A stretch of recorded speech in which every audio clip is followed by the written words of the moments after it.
Hola, buenas tardes. Le damos la bienvenida a toda nuestra audiencia en este Facebook Live y por supuesto le damos la bienvenida a Luis Miguel Bermúdez, profesor de un colegio en Suba que se llama Gerardo Paredes y quien ha sido eh, ganador, nominado en muchos premios a mejor profesor, incluso profesor del mundo. Parte de estos reconocimientos se debe a todo el trabajo que ha hecho para evitar, prevenir y evitar el embarazo adolescente en su colegio.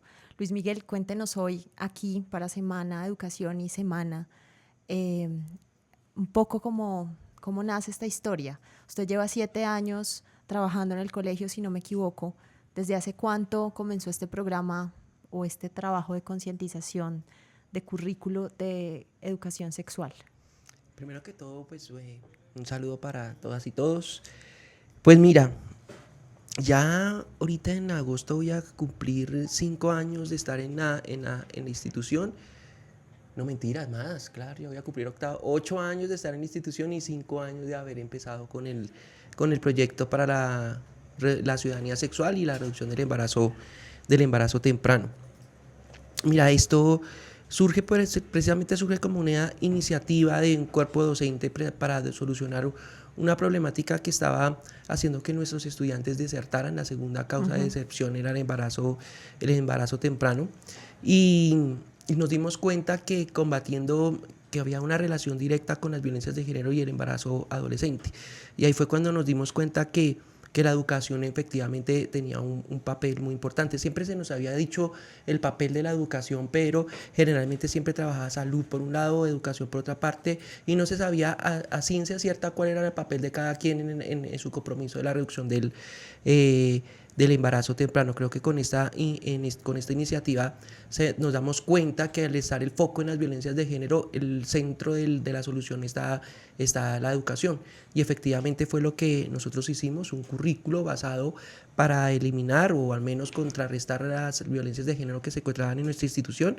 Y efectivamente cuando lo empezamos a abordar desde parámetros educativos, no solo redujimos el embarazo temprano, sino también mejoramos muchísimos indicadores de convivencia dentro de los cursos que empezamos a aplicar el currículo. ¿En qué consistía o en qué consiste? Porque igual se ha mantenido este currículum, como que se habla un poco en términos de anticoncepción y todo lo que generó en ese momento culturalmente en las familias de los jóvenes con los que usted trabajaba. ¿Cómo ha sido esa evolución? Y en este punto, ¿en qué consiste? O sea, ya en el aula, ¿cómo funciona? Sí, mira, nosotros tenemos que tener en cuenta que el éxito de todo este currículo no fue una iniciativa simplemente que surge de la intuición pedagógica. Yo soy el profesional de la educación, venga a ver qué enseñamos. Surge en el contexto de una investigación. O sea, se había dicho muchísimo sobre diagnóstico, sobre educación sexual, pero muy poco de las soluciones.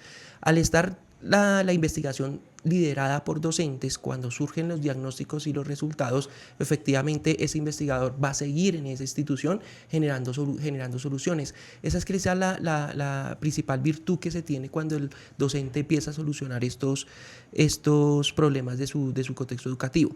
Y cuando empieza a generar las soluciones, empezamos como a separarnos de los modelos tradicionales.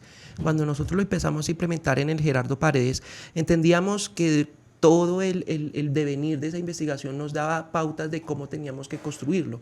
Primero, teníamos que alejarnos de ese contexto biologista y extremadamente moralista de la educación sexual. Entonces nos construimos en un modelo basado fundamentalmente en la promoción y ejercicio de los derechos humanos, sexuales y reproductivos, y reconociendo la dimensión, la función erótica que tiene también la sexualidad. Y con un claro ejemplo, cuando abordamos la educación sexual desde el enfoque de derechos, por eso es que lo llamamos ciudadanía.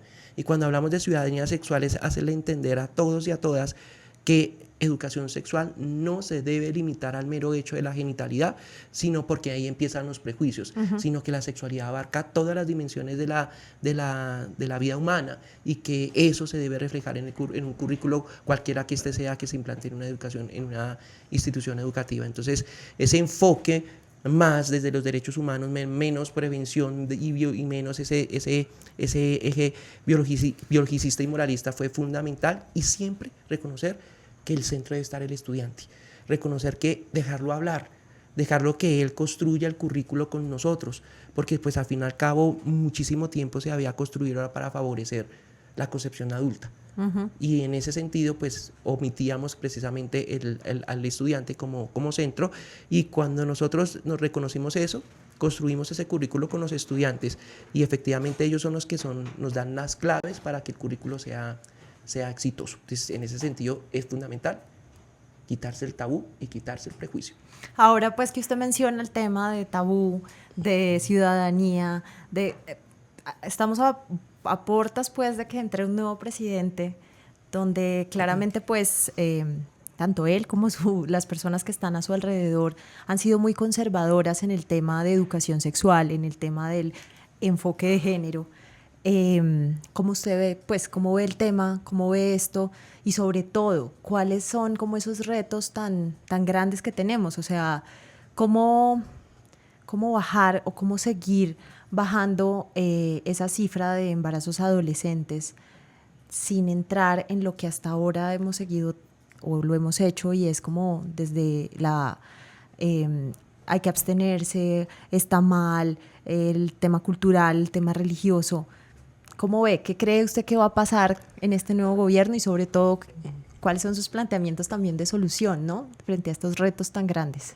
Mira, pues bueno, todos estamos a la expectativa de cuál va a ser como la proyección del nuevo gobierno frente al tema de la educación, al menos en nuestro gremio. Yo creo que tiene que haber un compromiso, o sea, de cumplir, por ejemplo, los planes decenales. O sea, si algo que nos hemos dado cuenta los actores de la educación, es que hemos sido muchísimas veces víctimas de esos cambios de gobierno. O sea, están más enfocados en pelear sus propias concepciones de país, y pasan por encima de políticas que ya han sido establecidas como nacionales. Entonces, el compromiso de este gobierno es reconocer los logros que se han tenido en educación, especialmente la de Bogotá, independientemente de que las diferencias ideológicas que pueden llegar a tener, o de dónde surgieron esas políticas exitosas. O sea, reconocer lo exitoso y perpetuarlo. Y fundamentalmente reconocer que independientemente de nuestras creencias y tenemos que reconocer que la educación debe proyectar a los jóvenes y a los niños y adolescentes hacia el futuro, y que no podemos dejar la educación para enseñar ni en el pasado, ni siquiera tampoco en el presente, es prepararlos para el futuro. Y en el futuro hay una competencia básica, porque estamos hablando de ciudadanos del mundo, el respeto a las diferencias. Y creo que por diferentes que seamos nuestras concepciones en educación, debe ser innegociable esa concepción de que el eje central de la educación debe ser el compromiso de enseñarle a la siguiente generación el respeto a las diferencias como ciudadanos globales que se están construyendo en el siglo XXI. Perfecto. Luis Miguel, y en términos ya del sistema educativo, y con esto me refiero también a los docentes en general, ¿cómo hacer que, en términos feministas, muchas hablan de ponerse las gafas violeta y verlo transversalmente? ¿Cuál es como su consejo, por llamarlo de algún modo, o a qué invita usted más bien también a todo este gremio docente, no solamente en Bogotá, sino en toda Colombia, en términos de equidad de género, en términos de reducción de esa violencia que comienza justamente en la casa, y que en muchos casos la cadena empieza a darse desde el momento en que se presenta un embarazo adolescente, porque limita a la mujer a seguir estudiando en muchos casos, y también pues le empieza a quitar un poco de oportunidades frente a su futuro. Y sin embargo, pues yo siento que la educación sigue siendo muy tradicional y muy como que no ha logrado comprender desde el aula, y no ha logrado como influir en esta búsqueda de una equidad de género. ¿Cuál es como ese mensaje que usted pudiera darles desde la experiencia que han tenido, y que no lleva pues un año, lleva, ya usted nos acaba de decir, casi 5 años este proyecto? ¿Cómo escalarlo? Mira, Primero que todo, cuando estamos hablando del tema de equidad de género, el grave error que nosotros tenemos es abordar la equidad de género siendo inequitativos. Es como enseñar a discriminar discriminando.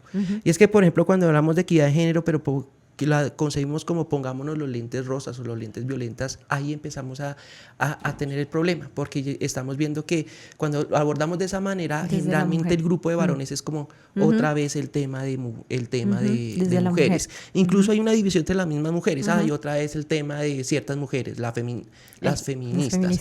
Y entonces ahí empieza a haber, y más en esta cultura tan polarizada ideológicamente, esto es un caldo de cultivo para violencias. O sea, en la equidad por eso se tiene que manejar desde la escuela. En la escuela, antes de que se empiecen a generar toda esa incorporación de esos prejuicios del mundo adulto, por eso es que es tan efectivo esta educación de equidad de género, es en la escuela donde todavía niños y niñas se ven como seres humanos antes de que como hombres y mujeres.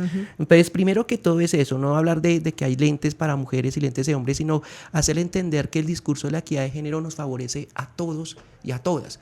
Y es que eso creo que es lo que le ha faltado a este discurso, empezar a enseñarles precisamente al varón cuál es el beneficio que él tiene con esta educación de la equidad de género, porque es que desde el discurso tradicional feminista es que le vamos a quitar los privilegios al varón. Y tienen toda la razón, pero desde ese punto de vista es que le voy a quitar privilegios al varón, pues estamos también quitando esa parte de la población para que entienda de una manera comprensiva todo este discurso de los derechos de las mujeres y todo el tema de equidad. En la escuela lo que les empezamos a enseñar a los niños es, por ejemplo, hacerles entender que la mayoría está levantado o criado por su mamá. Y les hacemos entender desde chiquitos, bueno, ¿cómo crees que estarías tú como hijo, como estudiante, como niño, si tu mamá en este momento, el Estado colombiano y la sociedad le diera una oportunidad de educarse mejor, o que le asegurara que ella va a tener un mejor trabajo? ¿Cómo te beneficiaría a ti como hijo, independientemente que seas como hijo o hija? Y cuando el niño empieza a entender que su mamá es el centro de la familia, y cuando hay unas prerrogativas en derechos a su propia vida, inmediatamente los que se van a beneficiar son esos hijos. Y eso le va a ahorrar muchísimo dinero, especialmente en educación, a las futuras generaciones. Mira, las sociedades modernas se construyeron bajo el principio de que su célula principal es la familia. Y eso es fundamental. La familia moderna es el núcleo económico, el núcleo de la reproducción cultural es fundamental. Y por eso es en los discursos políticos es fundamental la familia. Pero la familia como célula social también tiene su núcleo. ¿Y cuál es? La mujer, el trabajo de la mujer. Si hay una mujer que tiene problemas de violencia, que está excluida de los parámetros de educación, ¿qué tipo de educación le va a dar a esos niños? Pero si es una mujer empoderada, educada, con un buen trabajo, con buen empleo, respetuosa, ¿qué valores le va a transmitir a esos niños? Esos valores, y toda la sociedad se va precisamente a mejorar. Es hacer entender a la sociedad colombiana que nosotros somos una sociedad enferma precisamente porque nuestra familia, el núcleo de la sociedad, se ha construido históricamente desde la improvisación. ¿Y cómo pasa? Como, caramba, quedé embarazada, entonces hagámosle, que sea lo que Dios quiera. Y así no se crea una sociedad. Una sociedad se debe planear como cualquier ser vivo. Primero, como hace el pajarito, primero busca el nido, busca el alimento, y luego sí se pone a empollar. Los seres humanos somos el único ser vivo que primero tenemos los hijos y luego miramos qué hacemos. Sí. Y eso es fruto de una improvisación. Y nuestra cultura nos ha enseñado que esa improvisación es como hágale berracos.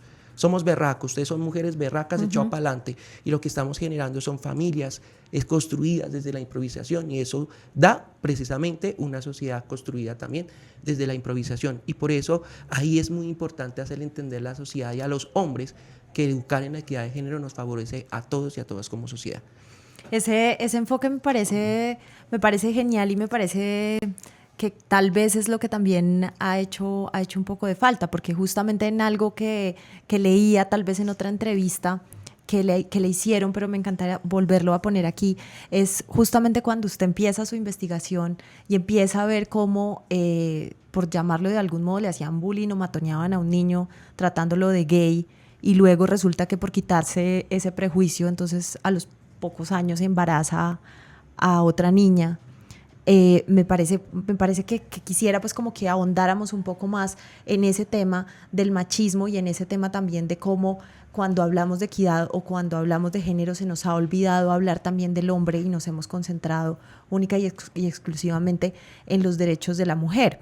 Porque si bien estamos hablando de embarazo adolescente y de derechos sexuales y reproductivos en términos de la mujer, pues también me parece genial que usted haya abierto la puerta para que hablemos un poco del machismo y un poco también de la equidad vista como equidad, también incluyendo al hombre. Quisiera que ahondáramos un poco más. Sí, mira, cuando nosotros empezamos a ver la relación directa que tienen las violencias de género con el embarazo temprano, nos dimos cuenta que estas violencias afectan en la escuela tanto a hombres y mujeres por igual. ¿Por qué? ¿Y por qué es tan diferente que en el mundo adulto? Porque es que es en la escuela donde niños y niñas se convierten en hombres y mujeres. No solo ahí están los cambios físicos, sino también está como las normas culturales que ellos deben empezar a ir incorporando para construir su función del rol de género.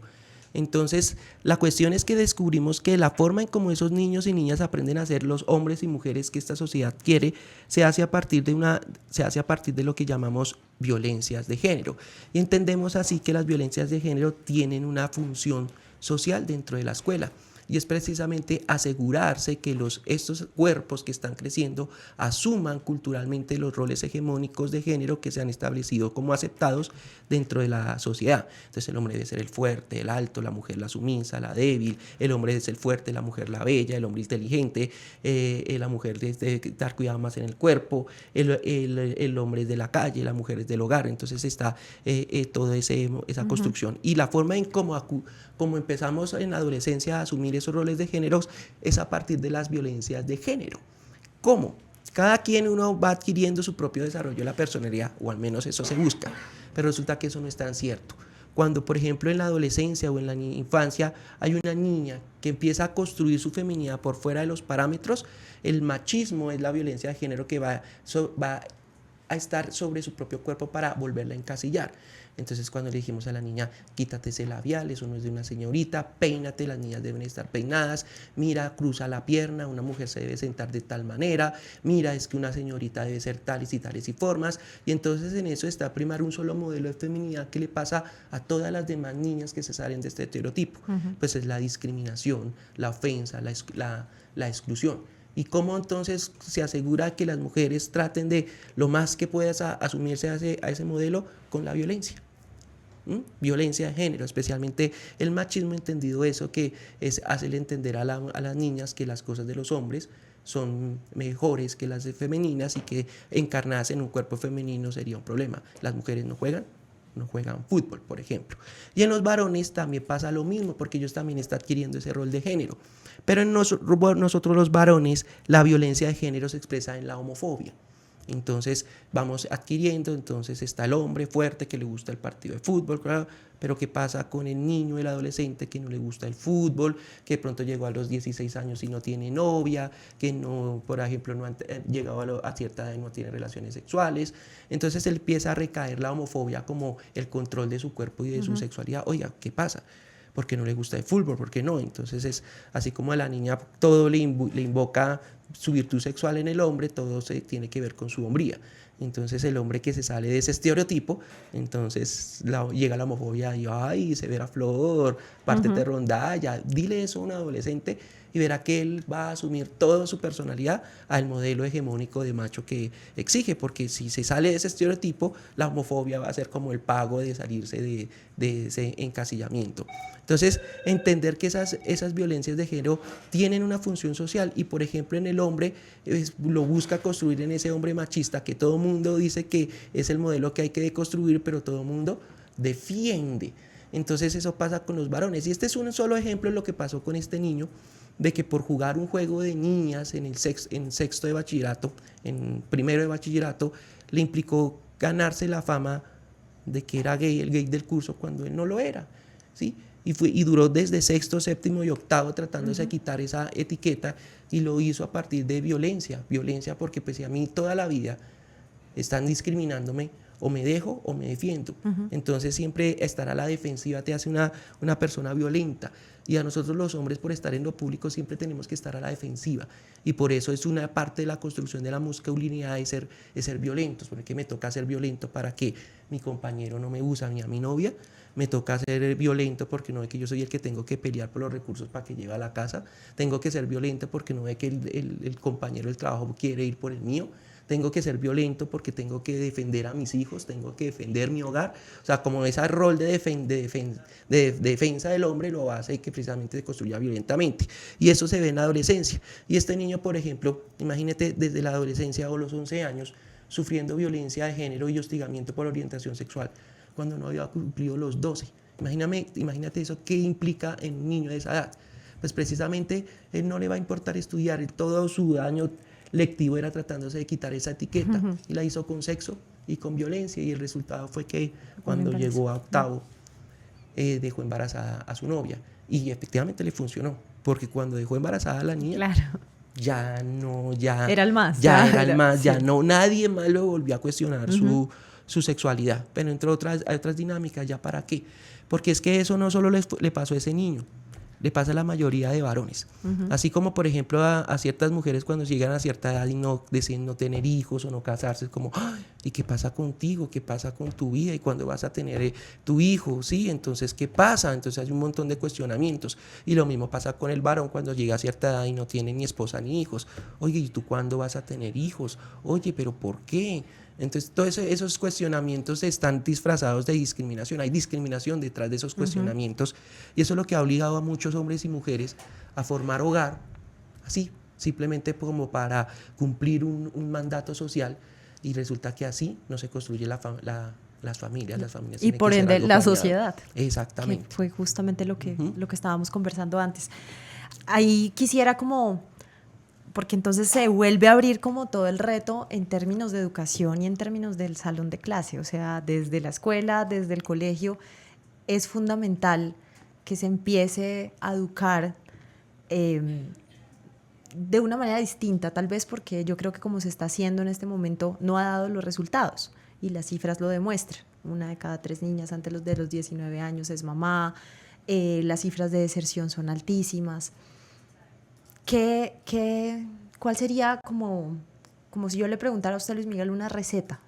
Así, poquito a poquito, porque tampoco podemos entrar como a romper también sobre todo sería maravilloso, pero en una sociedad tan conservadora como la colombiana, donde la educación yo siento que todavía está muy amarrada a términos católicos, bueno, en términos religiosos, por no hablar específicamente de una religión. ¿Cuál sería como ese, desde el aula, desde el profesor que tiene todos los días la posibilidad de tomar decisiones frente a estas personas en formación? ¿Qué hay que hacer? ¿Cómo empezar? Mira, comencemos en el Gerardo.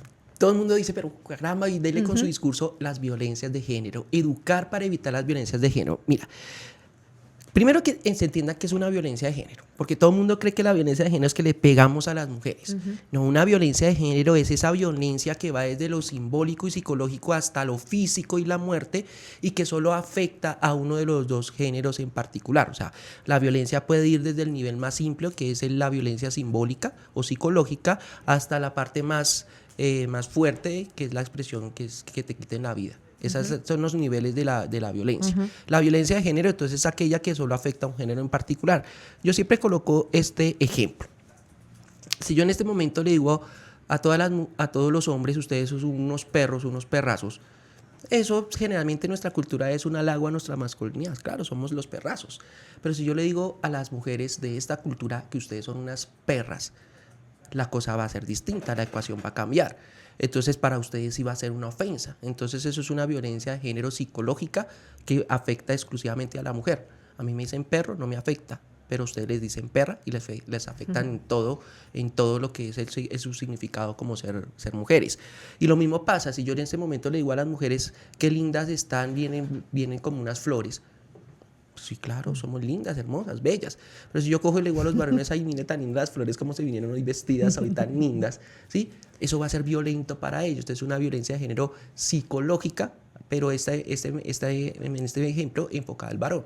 Entonces, la violencia de género es aquella que solo afecta a un género en particular. Y resulta que esas violencias de género, después de la adolescencia, a las que más afectan son a las mujeres. ¿Por qué? Porque esas violencias de género se diseñan o se vuelven más fuertes en una mujer que cada vez más reivindica y sabe reivindicar sus derechos humanos, sexuales y reproductivos, que en la década de los 90 se incorporaron en la Carta de Derechos Humanos, fue precisamente para defender a las mujeres y reconocer que históricamente ellas habían estado en una situación de poder completamente asimétrica con respecto al varón. Por eso, en la Conferencia del Cairo, en el 90 se incorpora los derechos sexuales y reproductivos como forma para prevenir los embarazos tempranos y defender los derechos de las mujeres. Entonces, efectivamente, cuando las violencias de género están combatidas por estos derechos, por tanto, una mujer que en el siglo XXI no conozca cuáles son los derechos sexuales y reproductivos, se constituye en la peor violencia hacia sí misma. Y si tú, por ejemplo, empiezas a examinar en Colombia, no solo las mujeres, también los varones, no conocen sus derechos sexuales y reproductivos. Y cuando una sociedad no conoce sus derechos sexuales y reproductivos, se los deja violentar en todo sentido. Y resulta que a la que más le violenta esos derechos sexuales y reproductivos son a las mujeres. Te pongo un ejemplo concreto y que tiene que ver una relación directa con el embarazo temprano. Un derecho sexual y reproductivo que protege a las mujeres es que dice: toda mujer, todo ser humano tiene derecho a escoger cuándo, cómo, con quién va a tener sus relaciones sexuales. Y el otro derecho sexual y reproductivo dice que cada quien tiene derecho a escoger cuándo va a iniciar su paternidad y maternidad, a decidir a qué edad lo quiere hacer. Resulta que esos dos derechos, por ejemplo, los que más se le vulneran son a ustedes, las mujeres, y especialmente si son adolescentes. Entonces dice: si yo tengo mi derecho sexual y reproductivo de yo como mujer escoger cuándo voy a tener hijos, implica que tengo derecho a tener relaciones sexuales por placer y que tengo el derecho a acceder a un método para poder planear, ¿sí?, a qué edad quiero tener mis hijos. Pero cuando vivo en una sociedad donde es mi mamá, donde es la cultura y la moral de muchos los que están cuestionándome como mujer sobre qué debo hacer sobre mi propio cuerpo, pues ahí empieza completamente una violencia de género única y exclusivamente hacia la mujer. Y hacia la adolescente se le expresa en qué. ¿Qué implica a una adolescente mujer planificar? Significa expresar públicamente que ella es sexualmente activa, y eso le va a implicar exclusión, discriminación y señalamiento desde su núcleo familiar, desde su propia mamá, papá, su grupo escolar y todo su ámbito social. En la escuela, como va a ser la mala ejemplo para todas. Ay, no, es que esta ya inició sus relaciones sexuales. Entonces, si notas, y en nuestra cultura, precisamente, en ese modelo tradicional de construir una feminidad, entonces esa feminidad hegemónica se le niega la sexualidad. No, ustedes son para ser madres y esposas, pero no para disfrutar toda su sexualidad. Entonces, por eso en esa construcción se les educa en un sentido virginal. Entonces es un montón de dispositivos violentos para cuidarles, evitarles tener relaciones sexuales. Pero ese evitarles desde la familia tener relaciones sexuales, especialmente a las mujeres, empieza a violentarlas. ¿Porque qué? ¿Qué utiliza la familia para proteger esta virtud sexual o posponer las relaciones sexuales, especialmente de sus niñas adolescentes? Con violencia simbólica. Si usted me queda embarazada, la echo de la casa. O sea, no es con educación, es con violencia. Si usted me tiene novio, lo saco de aquí corriendo. O sea, siempre a la mujer, porque con el varón esto es completamente diferente. Al varón hay como un subtexto, como más bien que si tiene relaciones sexuales, es como una tranquilidad a la familia de su orientación sexual. Entonces, si ves como esas violencias de género, por esa cuestión de que ustedes mujeres tienen que tener un prototipo de señorita, entonces hay como un subtexto de la abstinencia, no deben tener relaciones sexuales, entonces protejámoslas del discurso de los derechos humanos, sexuales y reproductivos, y toda la sociedad cree que entre menos la mujer tenga información sobre esto, más va a estar protegida, más está proclive a posponer sus relaciones sexuales, y resulta que no, que lo que estamos haciendo con nuestras niñas y adolescentes colombianas es ponerlas en un espacio de vulnerabilidad donde van a buscar información en otra parte para asumir la autonomía de su propio cuerpo. Entonces, aquí las adolescentes colombianas no se les permite decidir cuándo van a iniciar sus relaciones sexuales. Eso parece una decisión de mamá y papá. A las adolescentes colombianas no se les permite el derecho de ellas escoger cuándo van a tener su primer hijo. Eso parece que eso es un derecho del médico. El doctor, cuando él decide cuándo una niña puede o no planificar, como me ha tocado varias veces, es el médico el que decide la edad en que una niña debe planificar. Eso me llama la atención, porque en algo también que yo veía, creo que una de las estudiantes tuvo que ir a la EPS. ¿Cómo funciona ahí el tema del sistema de salud? ¿Qué está pasando? O sea, pues porque también pues involucra directamente esto. O sea, si la adolescente, por ejemplo, no tiene dinero para comprar sus pastillas, ¿la EPS está en el deber de dárselos? ¿Cómo es esa relación? O sea, se supone que todo, como son derechos humanos sexuales y reproductivos, debe estar todo protegido toda la parte de salud sexual y reproductiva debe estar protegida por el POS. Y en el POS está, por ejemplo, que sea obligatorio entrar, por ejemplo, tener el acceso a la información y a los métodos de regulación de fertilidad, cualquiera que este sea, desde el preservativo, las píldoras, la inyección. Se tiene que tener acceso gratuito a las píldoras de emergencia, las píldoras que llaman del día después. Debe tener acceso a los preservativos sin ningún tipo de costo. Y incluso en el POS es obligatorio la interrupción voluntaria del embarazo si dentro de los 3 casos que permite la ley se le sucede a una de las mujeres. O sea, que eso se vuelve obligatorio en el POS. Pero volvemos al problema de que cuando hay un desconocimiento general de los derechos sexuales y reproductivos, pues todo el mundo lo vulnera y todo el mundo se lo deja también vulnerar. Y las EPS no son ajenas. Esas EPS están manejadas por humanos, por médicos y médicas, que también desconocen los derechos sexuales y reproductivos y por eso se los vulnera especialmente a nuestros adolescentes. Los derechos sexuales y reproductivos por ley operan después de los 14 años. Así como tú tienes aquí en nuestro país ya con 14 años responsabilidad penal, también tienes unos deberes cívicos en el caso también de los derechos sexuales y reproductivos. Quiere decir que, por ejemplo, tú a los 14 años eres libre de empezar a decidir sobre tu propio cuerpo y sexualidad. 14 años. Entonces, ¿eso qué implica? Que si yo quiero sacar una cita para acceder a un método de planificación, lo puedo hacer de manera autónoma. ¿Esto qué implica siendo menor de edad? Que no necesito estar en compañía de mi mamá, ni estar de compañía de mi papá, ni de ningún adulto. Es mi cuerpo, es mi decisión. Pero ahí es cuando empieza el problema. Yo ahí entiendo muchos de los padres de familia que dicen es que yo no puedo soportar que mi hijo de 14 años ya vaya directamente al médico a pedir una cita en salud sexual y reproductiva sin que yo esté ahí. Pues créame, que nadie quiere que su papá y su mamá esté al lado escuchándole toda su intimidad sexual. Mira, ahorita que estaba en Cali, ahorita me llamó un médico colombiano que trabaja en México y quiere ofrecer una obra de teatro aquí sobre el embarazo adolescente, prevención.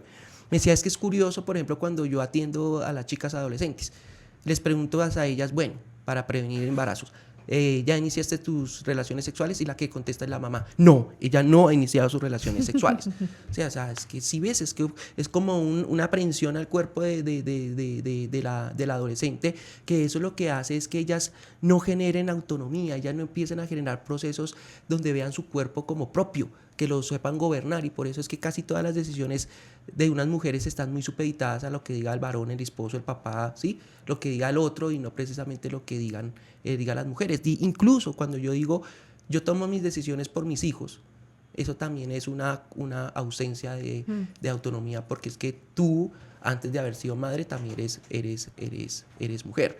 O cuando uno dice, cuando los hijos le piden permiso a la mamá y la mamá le dice, no, vaya y le pregunta a su papá. O sea, luego tú no puedes tomar decisiones sobre tu propia familia. O sea, sí es todo el problema que ahí va desde el problema de la autonomía. Por eso es que en educación sexual, por eso es que hay que siempre ampliar el concepto prejuicioso de que es solo genitalidad. Hay que empezar a transformar el chip. Y el chip es esa de violencias de género. Cuando nosotros dejamos de violentar el cuerpo del otro, cuando dejamos de violentar el cuerpo de la adolescente, cuando a la adolescente la educamos a que gobierne su propio cuerpo, a que planee sus hijos, a que planee su maternidad, pues efectivamente vamos a beneficiarnos todos como sociedad. Como sociedad. Luisa, para finalizar, lo escuchaba y pensaba en si están nuestros profesores preparados para afrontar este reto, para educar en sexualidad. ¿Qué le falta? O no tengo ni idea, o sea, no sé si haya que, más allá de abrir la mente, leer, si como ministerio o como secretaría se debiera también apoyar un poco al profesor, pues porque usted es una persona muy joven que ha tenido la posibilidad de, entiendo, incluso hacer un doctorado, estudiar, prepararse mucho más. No sé si también hay un poco de falencia en términos de preparación de nuestros docentes, de un relevo generacional tal vez, no sé, es como ya para ir cerrando nuestra conversación. Mira que el problema de la educación sexual en Colombia es nuestra cultura. Y todos pertenecemos a la misma cultura, independientemente del nivel de educación que tengamos.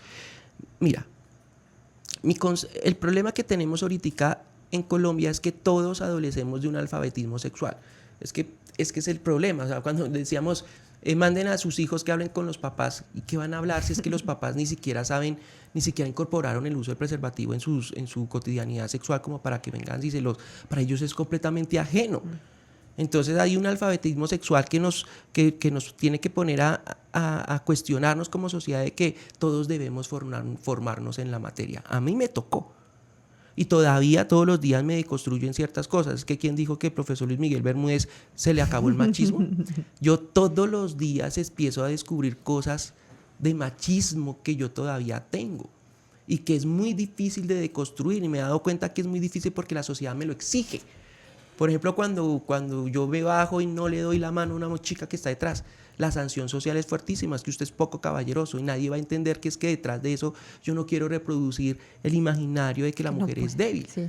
Pero si es que la sociedad me lo exige, entonces hay una cuestión de que tenemos que empezar a entender por eso de las violencias de género.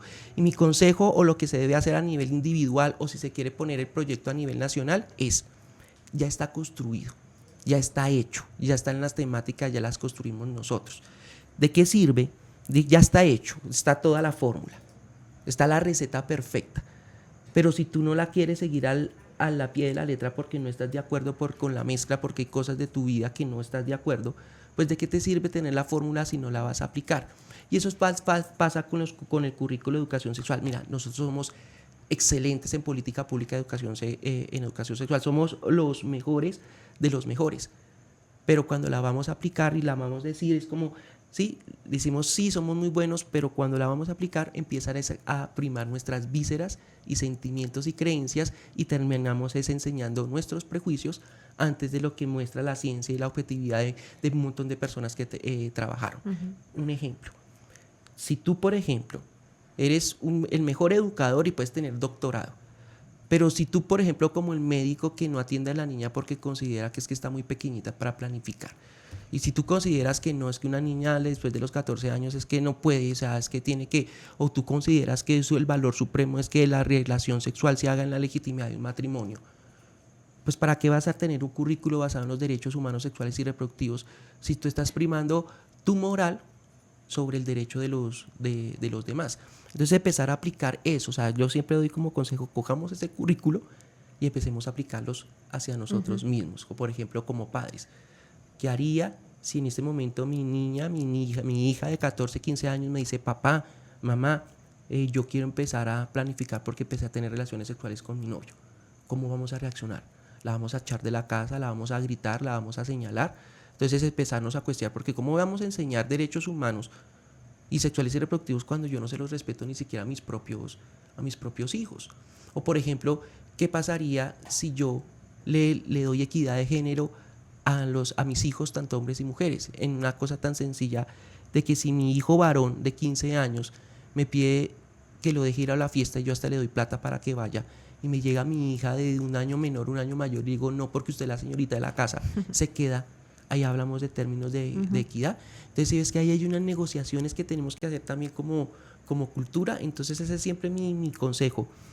Eduquémonos primero nosotros en la parte de la sexualidad, y luego ahí sí metámonos con los demás o si no terminamos es transmitiendo prejuicios, creencias como siempre. Y eso espero que no vaya a pasar ahorita con los cambios de gobierno, que por primar una ideología política se vaya a ver un retroceso enorme de años de trabajo en política de educación sexual. Recordemos que Colombia orgullosamente este 2018 empezó con pecho, echando pecho de que fuimos el país, uno de los países de Latinoamérica que más redujo el embarazo temprano, y en el 2018 Bogotá lideró la cifra, bajamos el embarazo en 2 puntos, o sea, somos la ciudad que más lideramos este proceso, y eso quiere decir que lo hicimos bajo este marco de esta nueva educación sexual.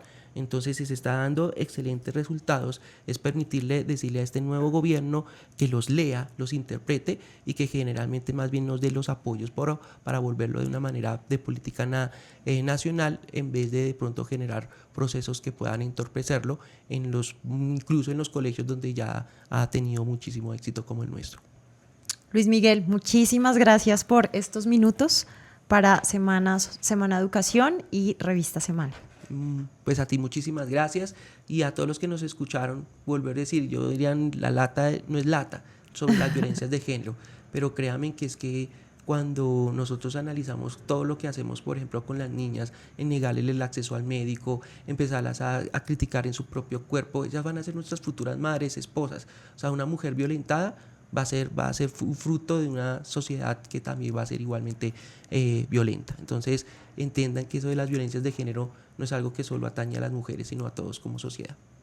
Perfecto. Mil gracias. Que estés muy bien. Gracias.